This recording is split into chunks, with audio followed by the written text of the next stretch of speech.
Welcome to the Pineapple Perspective, hosted by yours truly, Troy Hooper.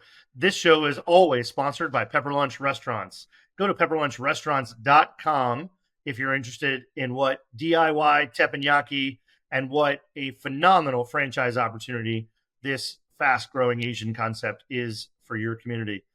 Today, I'm joined by a very studious gentleman, one that has a heck of a long background in supporting the industry in a technology capacity. And we're going to get into not only his background in the company, but also some really good conversation about what the industry is thinking about, what are people looking for, what challenges are we trying to solve, and how are him and his company addressing those challenges. Toby Malbec, welcome to the show. Thanks, Troy, and congratulations on the weekend. Sounds like you were busy. Yeah, thank you. Toby's referring that we opened our first new prototype, new franchisee Pepper Lunch, and for the first time in 7 years here in North America. This weekend that we were recording here, the second weekend of February, Super Bowl weekend nonetheless. So it was a busy and big week leading up to it. And thanks, Toby. Appreciate that. Absolutely. So, Toby, how we start every show before we really dig in and get to know you and what you do and these topical topics of the week that are important to all of us, we want to start off by letting the viewers and listeners know, what does hospitality mean to you? Well, hospitality, by the general definition of the word, should mean service, right? So, I mean, ultimately, I think everybody gravitates to some form of hospitality. And I bucket three verticals into that. I put retail, I put hotels, and obviously restaurants into that hospitality. I call it the lowercase h, because everybody who gets into those businesses tends to get there because they have some love to provide service. And so sometimes that's actually very favorable, and sometimes it's not, because I think sometimes people will get into the business for the right reasons, but not well armed to actually defend themselves in what is a very difficult industry, namely hospitality. Because at the end of the day, as anybody who ever started in the hotel business, the hospitality 101 is the customer's always right. And we know by definition that can't be true. But if it's not true, see, rule number one, that the customer's always right. So it does create some inherent challenges. And as the world continues to get more and more complicated, and people in their normal life are accustomed to things, that cell phones or immediate service or immediate feedback or, the role of social influencers, the job of being hospitable becomes more and more difficult. But as a consultant in this world, as an operational technology consultant, my role, I believe, is to maintain that same credo and to say it's our job to be hospitable. It's our job to be hospitable and provide amazing service, regardless of whether we believe the mission is a death march or whether we believe the person's on the right track. So that's a long-winded answer to a very short question. But well, no, it's good because the latter part of it really hits home on my thesis. So one of the reasons I started this conversation as the Pineapple Perspective is that I believe every business is in the hospitality business or should choose to be such. I mean, we all say, every business is in the people business because we all sell something to people at the end of the day. And, one of the things I wanted to illuminate is in talking to not restaurant people as part of this series of conversations, I wanted to point out that I think technology companies are in the hospitality business, and product service, companies are in the, and repair companies and service vendors are in the hospitality business. And if they take that mindset, they certainly have an opportunity to level up their business. So I appreciate you saying that and having that perspective. But Toby, we always follow up that first question with, and where did you come up with this thesis? How did you come to this understanding, this belief of what hospitality means to you? What in your history informs that? yeah, well, it's funny. I actually went to school to become a lawyer, and I realized fairly quickly into that process that becoming a lawyer had very little to do with what's legal and what's not. It was more about human emotion and sentiment. And as I got out of college trying to figure out what I wanted to do, I actually finished up working at a hotel and had a tremendous mentor. And the gentleman was just so grounded in the fact that it's all about service, servant leadership. It's all about providing, the guest the most amazing experience, to provide those special touches that make them feel like this was the most amazing. And it didn't have to be a $700 a night room, but what are the things that you can do to make that person's life special? And that just resonated on me at a very early age, that hospitality is about creating those special experiences in life. In general, I believe, is experiential.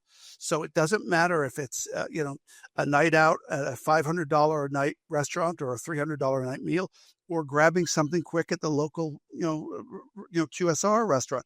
They should all be experiential. And so I've kind of carried that, I guess, that mantra throughout whatever I've done. And I think one of the reasons that I've been really fortunate and successful in my career is because I look at it that way. And I do look at exactly what you just said. I have been in the restaurant or hotel industry my entire life, whether I've been on the supplier side, whether I've been on the operator side, or whether I've been on the consultant side. It really doesn't matter. Well, that's a perfect segue, Toby. I wanted to ask you just a little bit about your bio and background, because I think we have a couple of really good questions I have for you that I want to go over. And I want to set you up as the expert and truth teller that you are, and make sure that the audience has some trust and alignment with your expertise, because some of these questions I'm going to ask you to kind of be definitive and say, this is what we're seeing, because you have a unique perspective in that you provide technology consulting services as a company to a lot of brands, and brands across the plethora of size, shape,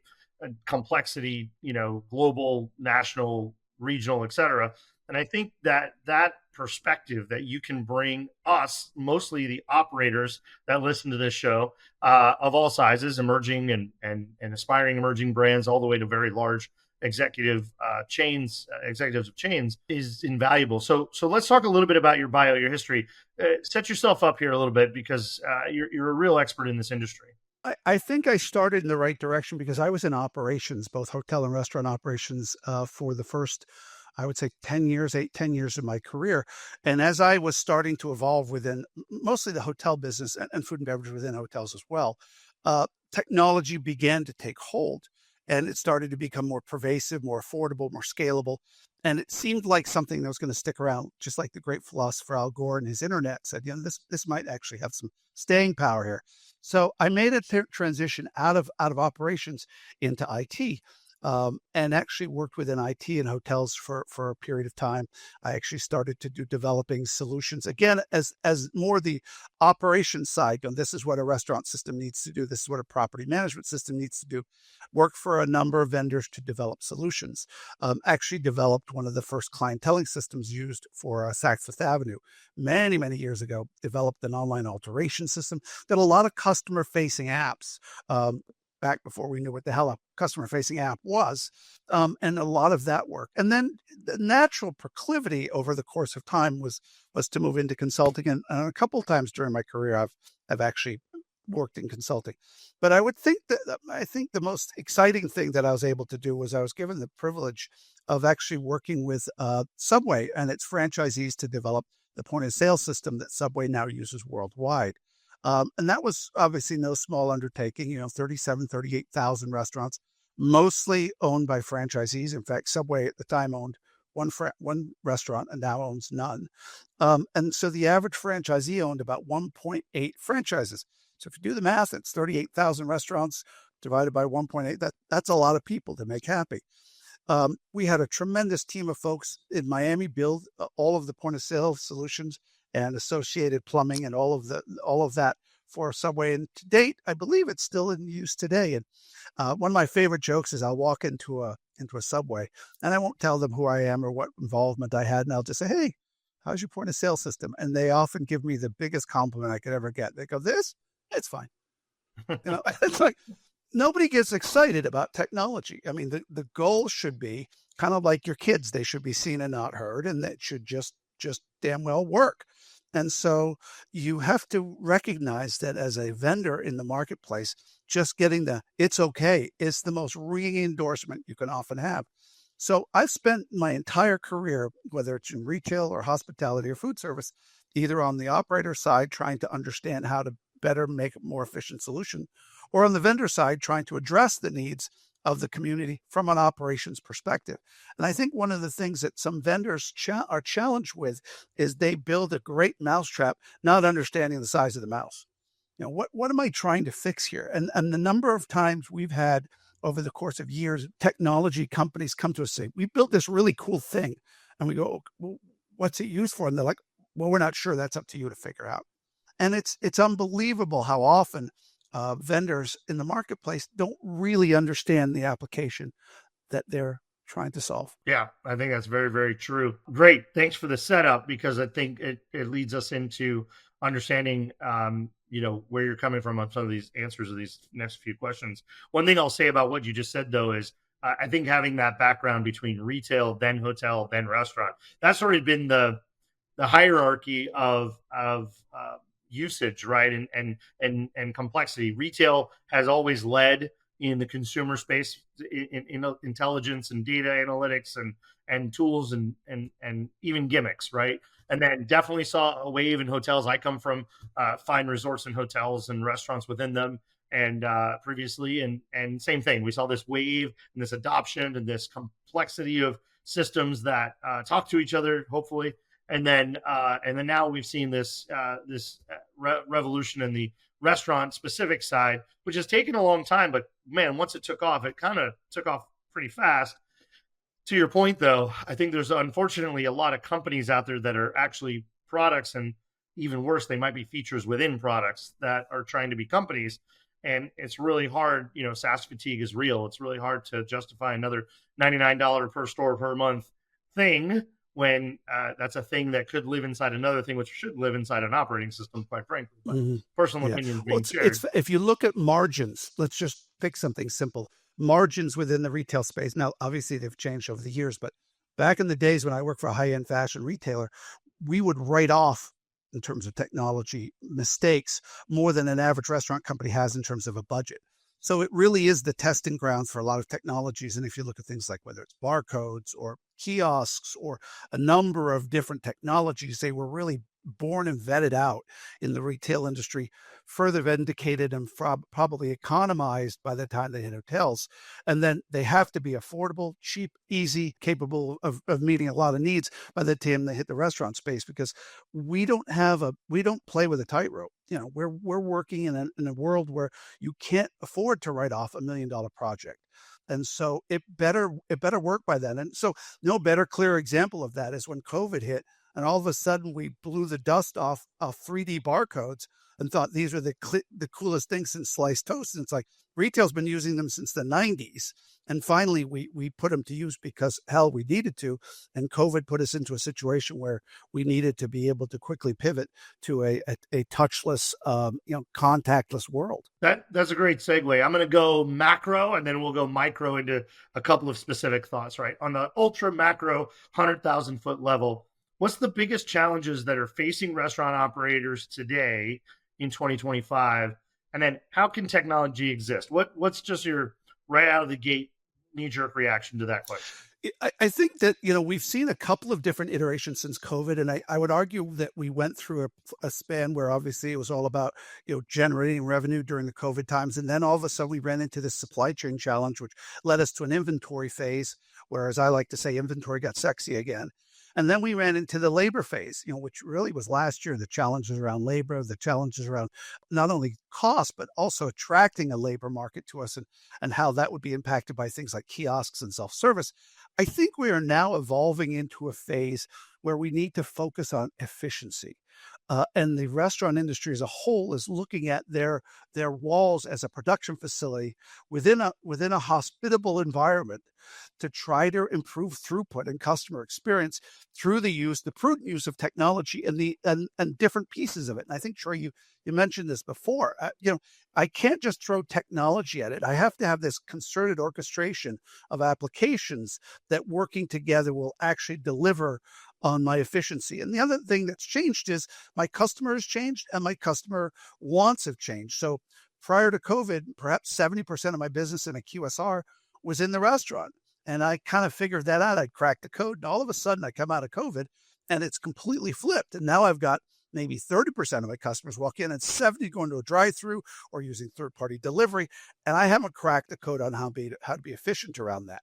So I see that generally speaking is what people are looking at, this idea of how do I become more efficient using either the tools I have today or very cautiously selecting new ones to add to my technology estate that are going to add some value. Yeah, I think that's a great place to start. While you were talking, I had this general thought. As we were coming out of the initial part of the conversation and talking about the evolution down to the restaurant industry, and I made my comment about, feature versus product versus company. What are your thoughts about where we're going as sort of a technology suite? I'm an operator of a large brand, and I've got to export this technology to Asia, totally different mindset over there. So I'm in a unique spot. But putting my hat back on of I own a wine bar here in Los Angeles. I'm an investor or equity owner in multiple restaurant brands personally. I come from emerging brands, and think about folks at the smaller scale and as they're growing. What are your thoughts about this large suite of technology options and what we think we need versus what really is going to make an impact on our business? And do you see where we're going back to, but a modernized and more robust version of an operating system? In other words, am I still going to subscribe to 19 SaaS products 5 years from now, 3 years from now? Or are we going to see a little bit of this consolidation and improvement of sort of robust, rich features that will allow us to be living in kind of a smaller, more controlled ecosystem?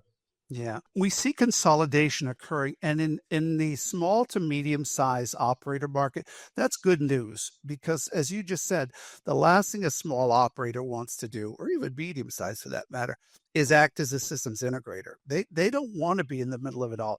They want to hit the easy button and have a vendor that they can get their point of sale and their inventory and their labor, perhaps even their payment services, devices, everything through one. And I prefer to use the term a single hand to shake rather than a single throat to choke, but a single business relationship, and that's very healthy. As you move up the scale and the complexity scale, and you start to move to the larger restaurant brands or the large or the enterprise ones, or to your point before, the ones that are more international or have franchised and operations, the complexity tends to increase and it becomes a little bit more difficult to find a one size fits all solution. Now, that's not saying that there aren't some suppliers in our marketplace that will tout that. It's not always in your best interest, though. And so, what we try to suggest as a consultancy is sometimes you need to disaggregate these decisions so that you can break out of one without breaking out of the other. It's kind of like, you don't want to divorce yourself of a bad payment processor, which in effect also divorces you of your hardware contract or your other types of contracts. So as you move up the scale of complexity, I think you're always going to want to have that ability to build your own stack. And the unfortunate thing is the industry has been somewhat slow to adopt, I think that's being kind, standards. And because of that, you can't just go and say, I'm going to choose my best breed point of sale system and I'm going to marry that to my favorite inventory system. And boy, I love that loyalty program that's really awesome. And oh, by the way, while I'm at it, I've got a couple developers that have a really interesting idea of some code we're going to write that's going to do this really cool thing. And I want it all to exist in this wonderful universe. And then I'm going to push out to my franchisees. We've been talking about this since Eisenhower was president, and we're still at it. And it's frustrating for everybody, not the least of which are the operators who are saying, I keep being promised compatibility, and yet I'm continually challenged with this. And then becomes the dilemma of the smaller guys, that all of a sudden come up with a great idea. And you mentioned it, my idea may be this big, but it has tremendous capability plugged into my ecosystem. Good luck getting any of the major vendors to want to do that and be capable of doing that. They're all one-off still. We still work like crazy as an industry to embrace things like the Restaurant Technology Network for standards.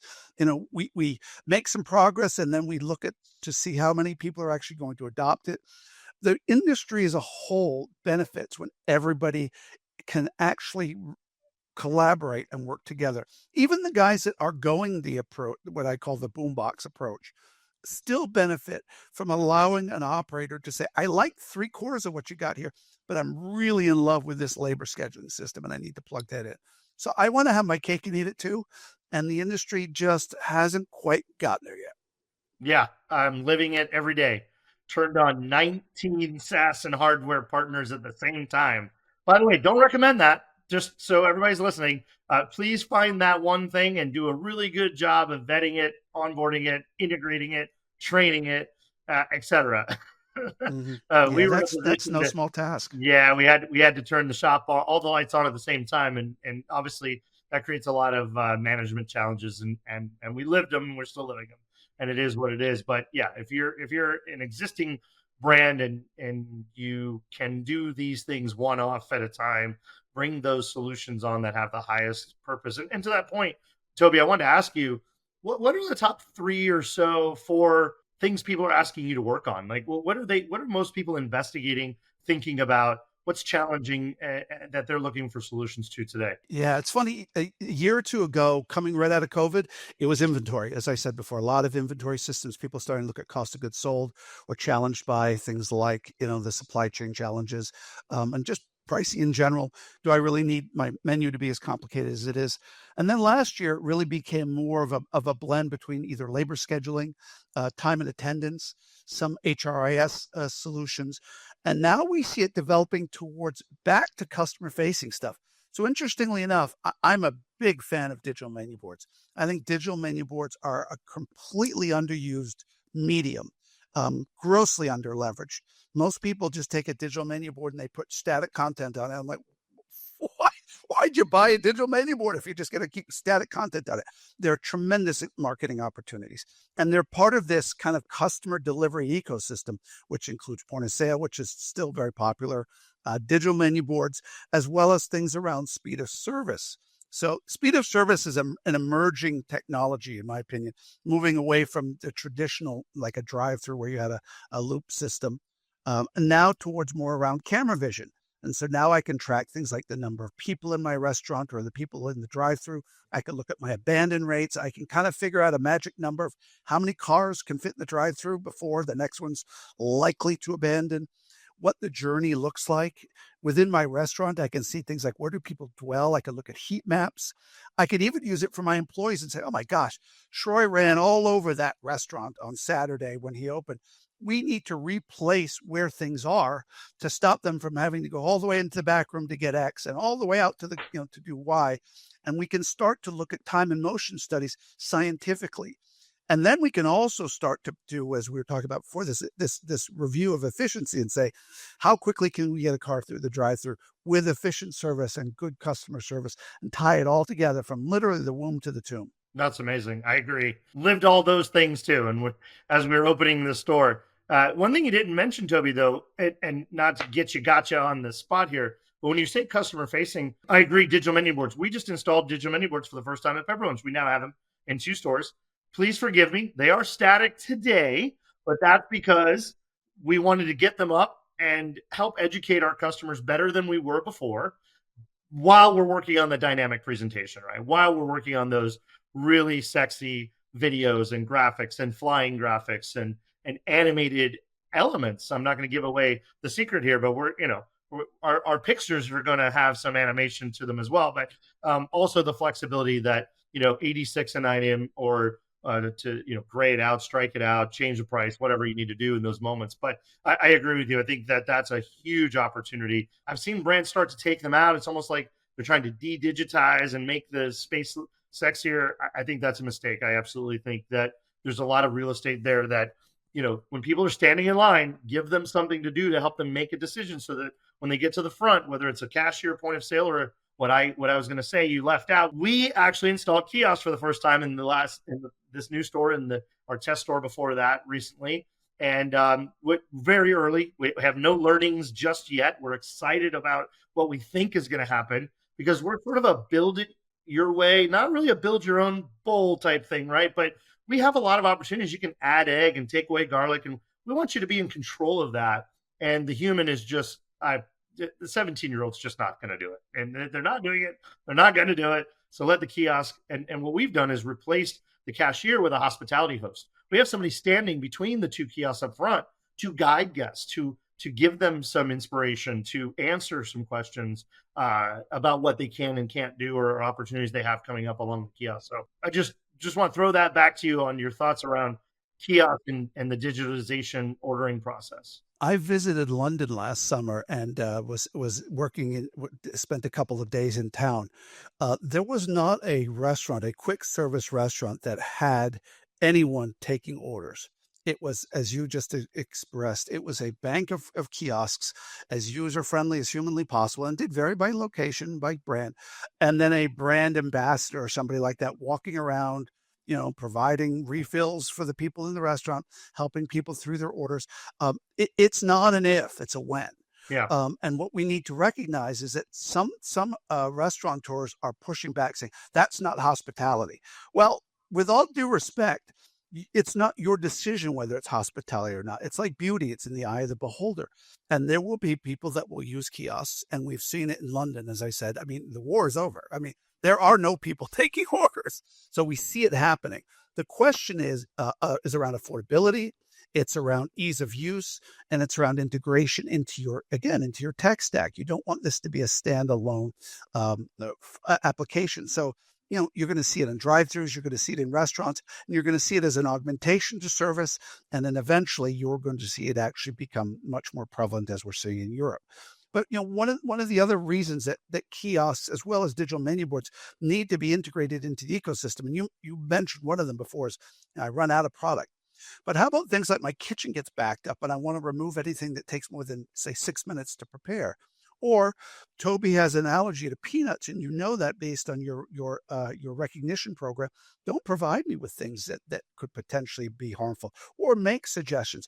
That one-to-one guest experience when you're on a kiosk or on a drive-through are going to be the secret sauce moving forward that I think will differentiate the restaurant industry from these people nipping at our toes, like, whether that's Amazon or some of this convenience stores that are now selling food, or Whole Foods, or the grocery stores.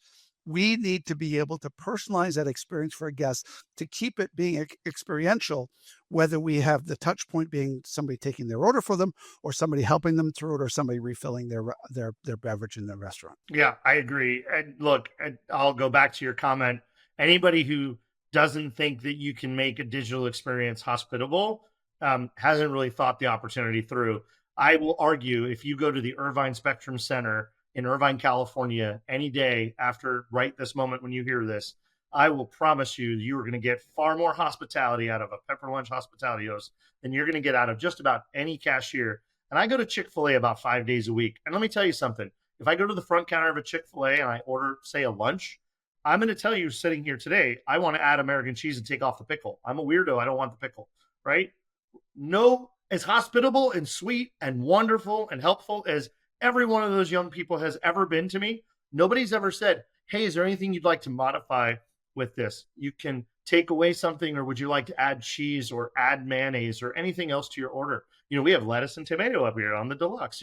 Nobody has ever done that.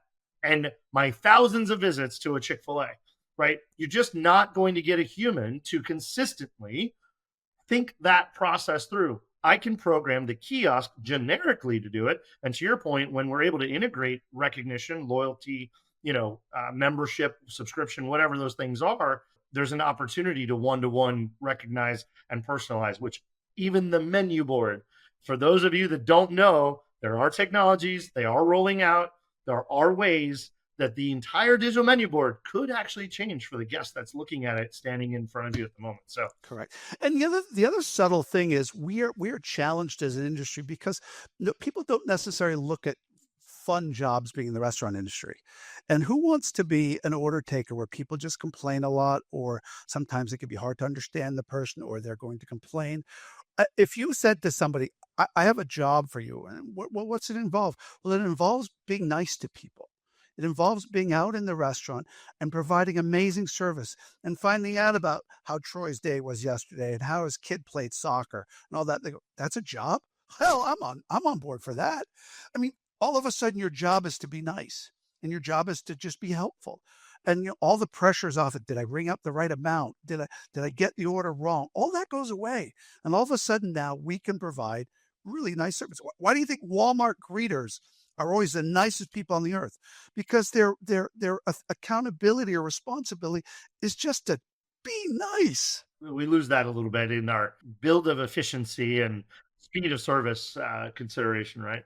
All right, Toby, last question before we get into phase 3 of this conversation, where we want to introduce the audience to your company and what you do and what you offer our industry. But last topical question, because it's the hottest 2 letters in all of the industry, if not the whole world today. Let's focus, when we say AI, let's focus on true, real AI, what the difference is, help us know, and what applications are practical and valuable to us in the industry. What do you see AI doing in the restaurant industry over the next 1 to 2 years that's going to have some real economic or efficiency impact or guest delivery impact in the near term? Oh, absolutely. So this is one of my favorite topics, because if you remember the days of when everything was a cloud solution, everything's cloud, it's cloud, this is cloud, that's cloud.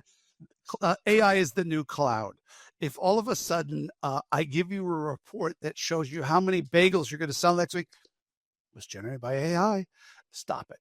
And I think education is really important around this topic, because there are things that we've had for years. So I'll give you, for instance, it says predictive analytics. Okay, predictive analytics we've had around forever. That basically says if it's raining, you're likely to be cold, you're likely to be wet. It's a this, therefore that.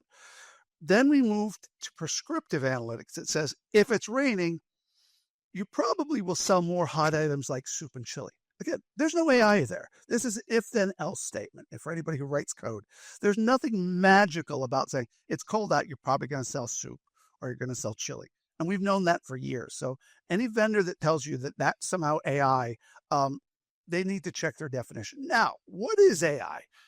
AI would be if all of a sudden my system says it looks like Thursday or Friday, the temperatures are going to drop about 20 degrees. I just looked at your inventory. You're really low on chili ingredients and soup ingredients. I'm going to put in an order for you with your broadliner to make sure that you have those. But I'm not going to do it if I have to pay for broken case sizes or any surcharges for a smaller, but I'm going to order that for you. And oh, by the way, I just looked at your labor schedule, and Troy is working Wednesday morning. Troy is the guy who normally does your prep for your soup and chili. I'm going to ask him to come in an hour early to do this prep. And in fact, in response for that, if he accepts it, which I'm going to send to him on his app, and if he accepts it, I'm going to send him a $10 gift card for being a good doobie and for actually being willing to come in early. So now all of a sudden, I know I'm going to have him come in early. So now I'm going to ask Margaret to stay an hour later, but she's still not going to go into overtime because I checked that already and we're still good with that. And then all of that happens. It'll then print out my prep instructions. The person comes in, Troy comes in, he makes the soup and salad and chili and all that. And at the end of the week, it says, hey, by the way, this is what I did, and this is the impact it had on your business. Folks, that's AI. Amen. Hallelujah. And by the way, you left one out because we're actually working on this at Pepper Lunch, and we're actually rolling out testing of this here very soon. If all of that was connected to a marketing engine, where it could produce the copy and content and graphic or image or video, and then push out to your customers that, hey, it's going to be cold and rainy on Wednesday. We're going Thursday is to have chili hot day. chili, right? Or tomato soup and grilled cheese, whatever that is. Not at Pepper Lunch, of course. But nonetheless, by the way, at Pepper Lunch, we're always 500 degrees, sizzling hot, warm in your belly, happy food, right? Yep, you're speaking my language. Yeah, but when it's 100 degrees, I'm going to push my cold salad, right? So, or my very tasty, refreshing tractor beverage, right? But yes, connect that to an AI engine, marketing engine that then will produce and distribute the content in real time. You're right. How far off are we from that ecosystem existing at our fingertips? Well, some of that requires what I've called for years this cooperative intelligence between all of our systems to all work together. It's getting better, but we're seeing mostly AI take place within the swim lane, if you will. So labor scheduling, you're starting to see some good stuff around AI within just labor or within inventory. But what we just alluded to, where you cross over from point of sale into your loyalty system into this and that, is going to take a little bit longer. So I would say that we're in the first phase of some of that stuff. And I think that as operators, we need to challenge. And I think we need to challenge the vendors as a whole to work collaboratively. As you said before, sometimes we have a guy that provides just this little tiny piece, but you've got a speed of service vendor, you've got a point of sale vendor, you've got an inventory vendor, you've got a POS vendor. And what I've done with some of our larger clients is we sometimes will do a summit where we'll bring them all together and say, hey, we all have the same customer. Now, shut up and listen to what the customer's asking you for, and stop saying, this is my purview and this is their purview. It's, how do I pass the data through in this cooperative manner so that I can deliver it at the speed that it needs to be done? Because this idea of batch processing, for some reason, we still have operators that say, hey, I found out today that Troy went in overtime yesterday. Well, that doesn't do you any good. I need to know at the tip of the spear when it's happening, what I can do about it, whether that means, changing pricing, or whether that means offering a deal, or all those types of things. Just real quick anecdotal story. We do work with a client that has these large sports venues. And during a sporting event, let's, like yesterday, for instance, and yesterday's was a great example. What was the score at halftime? 300-0 or something like that? Yeah. I mean, if you're at a sports venue and you're a Chiefs fan, you may just say, all is lost, and walk out the door. Well, if you do that, this sports venue stands to lose a great deal of restaurant revenue, right? So they want to have the ability to say, holy cow, instant offers. Buy one beer, get one free. Free hors d'oeuvres with the purchase of. I mean, we need to be able as an industry to pivot that quickly to be able to do those types of things, because that's where either days are saved or days are made. I agree.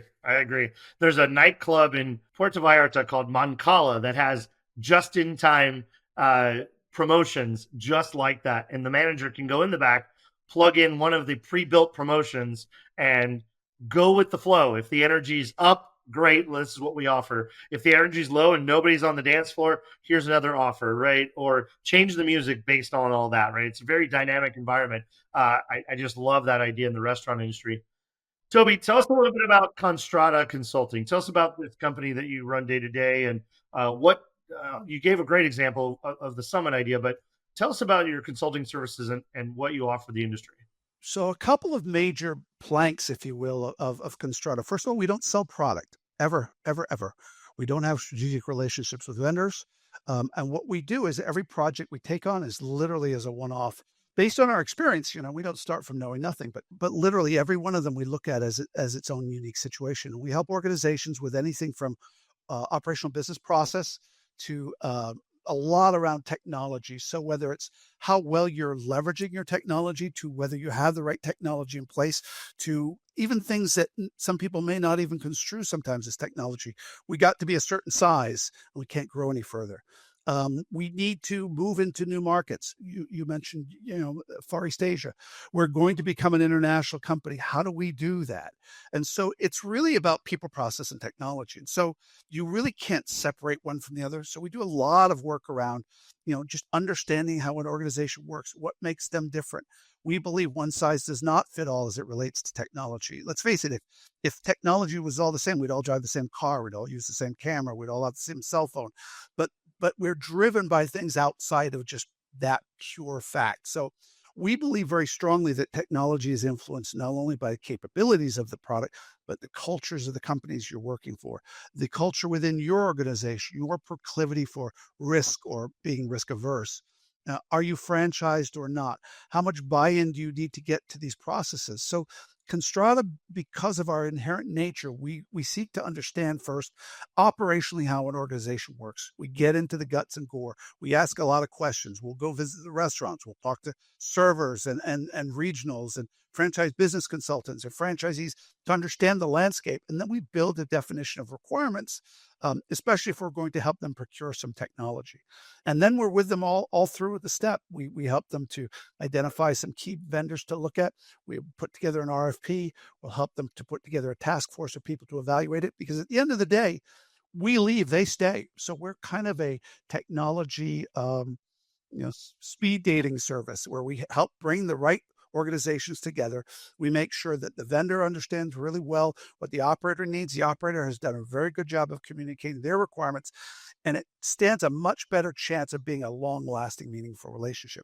And it's funny because vendors will sometimes come to us and say, we hate dealing with consultants because every time we do, it's a long, lengthy, protracted process. You make us fill out all these forms. Trust me, I get it. We don't make it easy for vendors. But there's a reason for that. And I think it's beneficial for both. And I've said this to vendors for years. If you walk into an operator and they hand you the business, you should be scared out of your mind, because you have no idea what their expectations are. You have no idea what they believe you're going to do or can do. And it's going to lead to a major problem. And it's fascinating how many times we unring the bell on situations like that, where a vendor will call us and says, yeah, they agreed to us, now we're in a mess. Or the operator said, we just assumed they could do all this stuff and they can't. So when we start to work with a client, it's amazing how often they go, oh, it's going to take us 3 months from the beginning. Oh, that's way too long. We need to make a decision quicker than that. I said, oh, you can make a decision tomorrow, just more likely to be the wrong one. So we've, over the course of 3 decades, built processes and methodologies. We've built extensive requirements libraries. We have a lot of experience working in restaurants and hotels and retail, so that we can get in there and actually, quite frankly, run your business if we had to. But we get into really the depth of it. You know, if we're doing an inventory system, we'll go through a few cycles. We'll understand how they do inventory. Sometimes we help them with best practices. Even little things like, sometimes I'll walk through a walk-in and go, you have this all set up wrong. You know, I'm not a technologist, I'm an operational technologist. And everybody from our group comes from that background. And then the final thing I'll say is, we don't hire directly out of school. We have old, experienced, tenured folks on the team that have, you know, been regional managers, or they've been in the business. So when you hire somebody from ConStrata, you're getting somebody who understands your business or how business runs, and may actually even be able to give you some insight about things like best practices or how other organizations handle some of the business problems you have. Very good overview, sir. Thank you. You're welcome. How can people find you and get a hold of you or ConStrata to learn more? Well, I'm on LinkedIn. I do a weekly ConStrata Minute, which all my friends joke is never a minute. But the idea was, at one point in time, it used to be a minute. I guess it's inflation. So you can subscribe to the ConStrata site, and then our website is www.constrata.io, because we're hip and cool. Very good. And it's Toby, Toby Malbec, like the fine wine, particularly best from Chile and South America. Toby, it's been great. Thank you for a great conversation. Thanks for enlightening us on how to think through some of these ideas and engage and then get some help if we need it. Glad to have you on. Success with your brand. I wish we had it. I spend my winters in Alabama. Put one out in Georgia, Alabama. We'd love to have one. We've got a lot of opportunity for some ethnic cuisine, and it sounds like, as soon as we find a fantastic franchise operator in that region, we'll be right there. Sounds awesome. Well, best of luck. Continued success. Thanks, Toby. Have a good one. Thank you for listening to The Pineapple Perspective. If you loved today's episode, leave a review and a 5-star rating. I look forward to welcoming you back next time.